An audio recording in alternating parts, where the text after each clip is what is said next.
Start more US based ఈ learning platform. మీరు కూడా స్లాట్ బుక్ చేసుకోవాలంటే ఈ నెంబర్కి కాల్ చేయండి. నమస్తే అమ్మా. నమస్తే అమ్మా. అమ్మ, మహాశివరాత్రి ఈరోజు మనం శివుణ్ణి కొలుస్తాము. అలాగే రోజంతా కూడా ఉపవాసం ఉంటాం. రాత్రిపూట కూడా మనం జాగారం చేస్తాము. అవునమ్మా. శివరాత్రి అనగానే ముందుగా గుర్తొచ్చేది జాగారమే కదమ్మా. అవునమ్మా. తర్వాత ఆయనేమో అభిషేక ప్రియుడు. మరి శివరాత్రి రోజు అనుసరించాల్సిన విధానాలు ఏంటమ్మా? ముందుగా అందరికీ కూడా శివరాత్రి సందర్భంగా శుభాకాంక్షలు.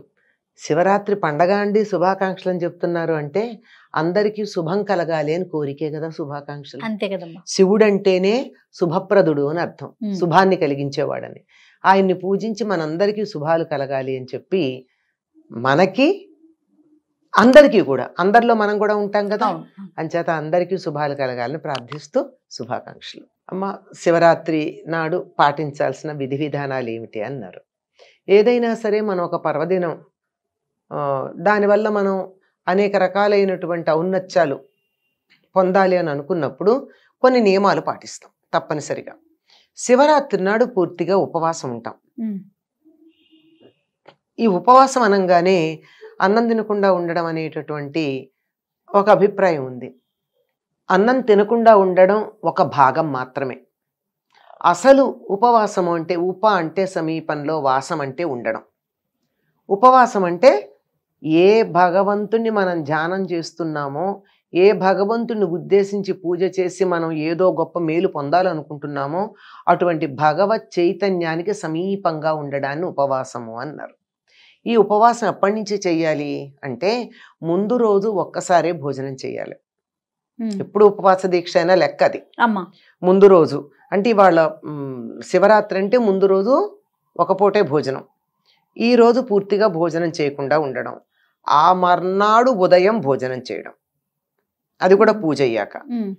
ఇంతవరకు పాటించటంతో తప్పనిసరిగా ఉండాలి. అయితే ఈ ఉపవాసం అంటే భగవంతుడికి సమీపంలో ఉండడం అన్నా, అందులో మరి భోజనం చేయకుండా ఉండడం భాగం మాత్రమే అని చెప్పాం. ఎందుకు అంటే మనం కడుపు నిండా అన్నం తిన్నామనుకోండి, దేవుడి పూజకో ధ్యానానికో జపానికో కూర్చుంటే ఏం జరుగుతుంది?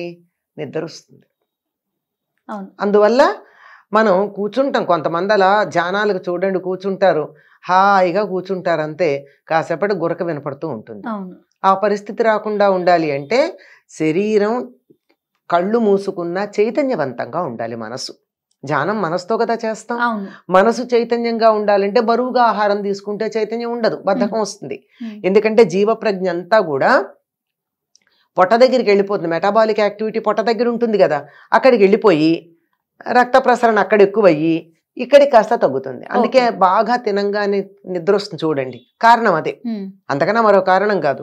కనుక ఆ రకంగా నిద్ర వచ్చి మనం జోగకుండా ఉండాలి అంటే ఆహారం తీసుకోకుండా ఉండాలి అన్నారు. ఆహారం తీసుకోకపోతే నీరసం వస్తుంది కదండి. కటిక ఉపవాసం ఉండమని ఎవరు చెప్పలా. మన సంప్రదాయంలో కటిక ఉపవాసం లేదు. హాయిగా ఉండలేనటువంటి వాళ్ళు పాలు తీసుకోవచ్చు, పళ్ళు తీసుకోవచ్చు. అల్పాహారం. అల్పాహారం అంటే మళ్ళీ మీరు టిఫిన్లు తింటారు, అది కాదు. పాలు పళ్ళు ఏవైతే తీసుకుంటే వెంటనే శరీరానికి బలం కలిగి పొట్ట మీద ఎక్కువ బరువు ఉండదు అది తీసుకోవాలి. పళ్ళు తింటే నిద్ర రాదు. అవునవును కదా. అవునమ్మా. కనుక పళ్ళు తీసుకోవచ్చు. అంటే ఉండగలిగితే ఉండండి. ఎవరైనా కొంత నియమం ప్రకారం ఉంటామంటే వాళ్ళని కాదనడానికి ఎవరు అభ్యంతరం చెప్పరు కానీ, వాళ్ళని వద్దని అభ్యంతరం చెప్పరు కానీ, అలా ఉండలేనటువంటి సందర్భంలో హాయిగా పళ్ళు తీసుకోవచ్చు సమయానికి. అందులోనూ ఈ కాలంలో మందులతోనే జీవితాలు గడుస్తున్నాయి. అలాంటప్పుడు తప్పనిసరిగా వీలును బట్టి మరి అరటిపండు తినచ్చు అంటే అరటిపండు తినచ్చు. అరటిపండుకి అభ్యంతరం లేదని చెప్తున్నారు, చాలా మంది భయపడుతున్నారు కానీ మరి అందరూ తినచ్చు అని చెప్తున్నది. కనుక అరటిపండో ఇంకో పండో ఏదో ఒకటి తినేసి ఆ మందు వేసుకుంటే అయిపోతుంది. అప్పుడు ఏమవుతుంది? మందు వల్ల వచ్చేటటువంటి దుష్ప్రభావం ఉండదు, నిద్ర రాదు, మన మనసంతా మేలుకునే ఉంటుంది. ఆ విధంగా చేస్తారండి ఉపవాసం. ఇది ఉపవాసం అంటే మీరు అడిగారు కదా, ఉపవాసం ఇట్లా చేస్తారు. సూర్యోదయానికన్నా ముందే స్నానం చేసి మామూలుగా నిత్యం చేసుకునేటటువంటి పూజలు ఏవో ఉంటాయి.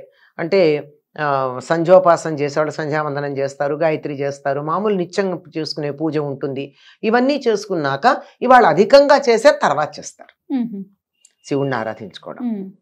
అలాగే మీరు మేలుకోవడం గురించి చెప్పారు, రాత్రంతా మేలుకుంటారు, దీన్ని జాగరణ అంటారు. జాగరణ అంటే మేలుకుని ఉండడం. మేలుకుని ఉండడం అంటే ఏమిటి?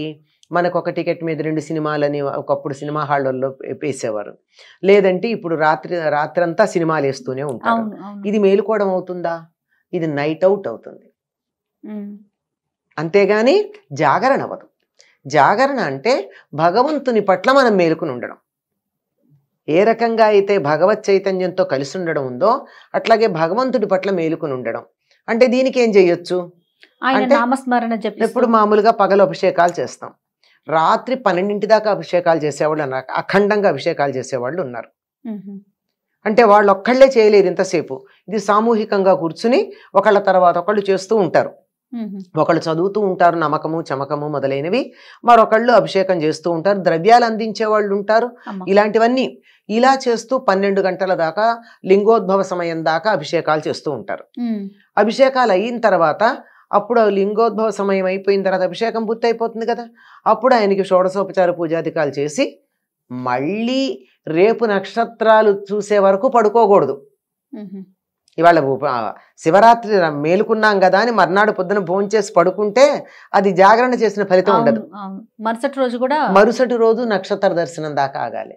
అంటే సూర్యుడు కనపడేదాకా, అంటే నక్షత్రాలు కనపడేదాకా. చంద్రుడు కనపడాడుగా, సూర్యాస్తమయం అయ్యేదాకా ఉండాలి, పగలు పడుకోకూడదు. ఆ పగలు పడుకోకుండా ఉంటేనే ఈ జాగరణ ఫలితం ఉంటుంది. మరి ఏం చేయాలి అప్పుడు అంటే మీరు ఇందాక చెప్పారు కదా, శివనామస్మరణ చేయొచ్చు, శివకథ శివుడికి సంబంధించిన హరికథలు చెప్పుకోవచ్చు, శివపురాణాన్ని చెప్పచ్చు, భజనలు చెయ్యొచ్చు. లేదు ఎవరైనా శివుడి గురించి 4 మాటలు మాట్లాడితే నలుగురు వినొచ్చు, నలుగురు ఒకళ్ళ తర్వాత ఒకళ్ళు మాట్లాడచ్చు. ఎన్ని కార్యక్రమాలైనా ఉంటాయి. మొత్తం అంతా శివ సంబంధంగా సమయాన్ని గడపాల్సి ఉంటుంది. శివుణ్ణి తలుచుకుంటూ సమయాన్ని గడిపితే అది జాగరణ అవుతుంది. జాగరణ అంటే అంతే మేలుకుని స్లీపింగ్ టాబ్లెట్స్ చేసుకుని మేలుకుని, లేదా ఇవాళ ఇంట్లో వంట లేదు రాత్రికి కూడా మేలుకుని ఉండాలి అని చెప్పి ఇల్లు సర్దడం, ఇట్లాంటి పనులు పెట్టుకుంటారు కొంతమంది. పెట్టుకుంటే కూడా తప్పులేదు, కానీ పని చేస్తూ నోటితో శివనామస్మరణ జరుగుతూ ఉండాలిగా. చేసే పని మీద కన్నా దృష్టి పని యాంత్రికంగా చేస్తూ నామస్మరణ చేసుకుంటూ ఉంటే బాగుంటుంది. కనుక ఇది ఉపవాసము జాగరణ అన్నదానికి ఉన్నటువంటి యథార్థమైన అర్థాలు ఇవమ్మా. వీటిని అర్థం చేసుకుని చేసినట్టయితే బాగుంటుంది. శివుణ్ణే తలుచుకుంటూ ఉండాలన్నది ప్రధానమైనటువంటి. ఆయన ఉద్భవించిన రోజు కూడా ఈ రోజే కదా. అవునమ్మా. కానీ శివ పార్వతుల కళ్యాణం కూడా చేస్తారు కదా. అంటే శాంతి కళ్యాణం అన్నది ఉందమ్మా. శాంతి కళ్యాణాలంటే నిజంగా కళ్యాణం అయిన రోజున మ్యారేజ్ యానివర్సరీ కాదు, అది శాంతి కళ్యాణం. ఎప్పుడైనా చేయొచ్చు. ఇప్పుడు తిరుపతిలో 365 రోజులు చేస్తారా?